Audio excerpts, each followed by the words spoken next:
بسم اللہ الرحمن الرحیم۔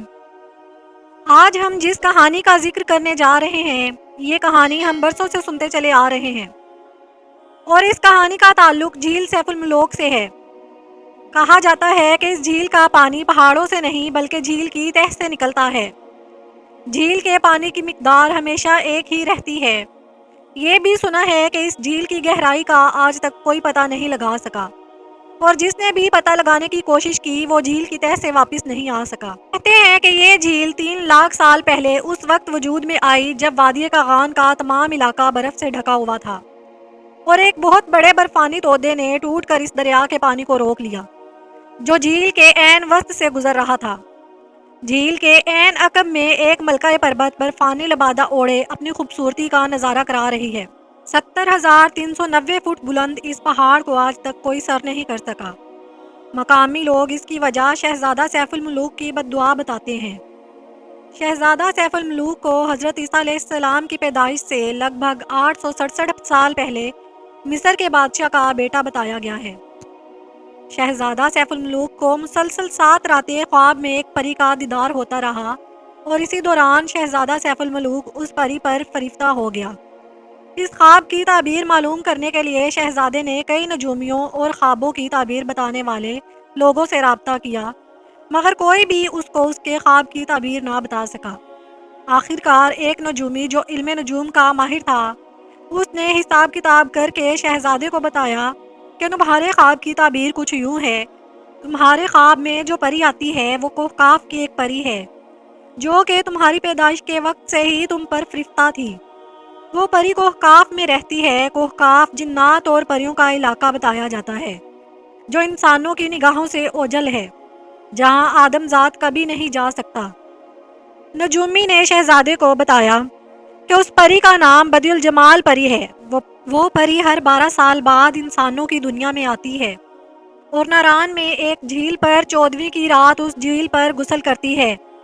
اگر تم نے اس کو تلاش کرنا ہے تو تمہیں ناران جانا ہوگا اور اس جھیل کے کنارے 12 سال ایک مخصوص چلہ کاٹنا ہوگا، تب تمہیں اس پری کا دیدار ہو سکتا ہے۔ اس کے بعد نجومی نے شہزادے کو ایک سلیمانی ٹوپی دی اور کہا جب 12 سال کا چلہ کاٹ لو تو اس کے بعد یہ سلیمانی ٹوپی پہن لینا، تب تم جنات اور پریوں کو دیکھ سکو گے۔ شہزادے نے اپنا رخت سفر باندھا اور ناران کے سفر پر نکل پڑا۔ کافی مہینوں کی مسافت کے بعد وہ ناران کی اس جھیل پر پہنچ گیا اور جھیل کے کنارے ایک غار میں چلہ کاٹنے لگا۔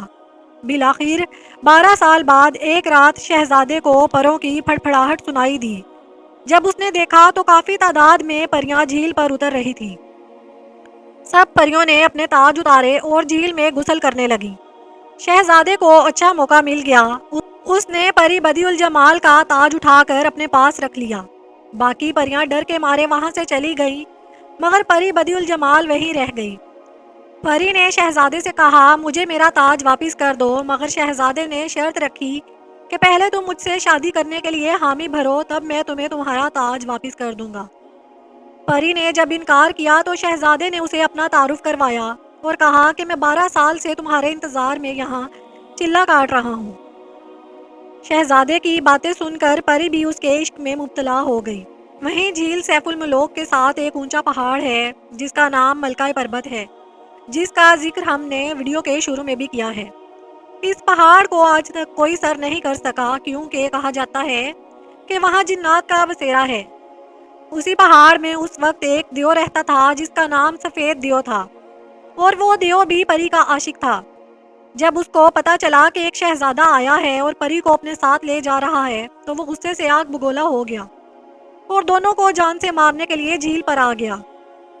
ادھر پری نے شہزادے کو ساری صورتحال سے آگاہ کیا اور پری اور شہزادہ دونوں جان بچانے کے لیے ناران کی طرف بھاگے۔ سفید دیو جب جھیل پر پہنچا تو اس کو معلوم ہوا کہ دونوں نیچے ناران کے شہر کی طرف بھاگ گئے ہیں، تو دیو نے جھیل کے بند کو توڑ دیا جس سے ایک شدید سیلاب ناران کے شہر کی طرف آ گیا۔ بند توڑنے کا مقصد تھا کہ سیلاب میں شہزادہ اور پری بدی الجمال دونوں غرق ہو جائیں۔ شہزادہ اور پری نے سیلاب کو آتے دیکھا تو اپنی جان بچانے کے لیے ایک غار میں پناہ لی اور وہ غار آج بھی ناران کے ایک علاقے میں موجود ہے جہاں بڑی تعداد میں لوگ سیر کے لیے آتے ہیں۔ کچھ لوگوں کا کہنا ہے کہ شہزادہ سیف الملوک اور پری بدی الجمال اسی سیلاب میں ڈوب گئے تھے، جبکہ کچھ لوگوں کا کہنا ہے کہ انہوں نے اس غار میں پناہ لی تھی اور سیلاب ختم ہونے کے بعد اپنے ملک مصر چلے گئے تھے۔ باقی یہ کہانی کتنی حقیقت پر مبنی ہے یا کتنی افسانوی، اس کے بارے میں کچھ کہہ نہیں سکتے۔ اگر آپ کو یہ کہانی اچھی لگی تو آپ پلیز میرے چینل کو لائک، شیئر اور سبسکرائب کر دیجیے گا۔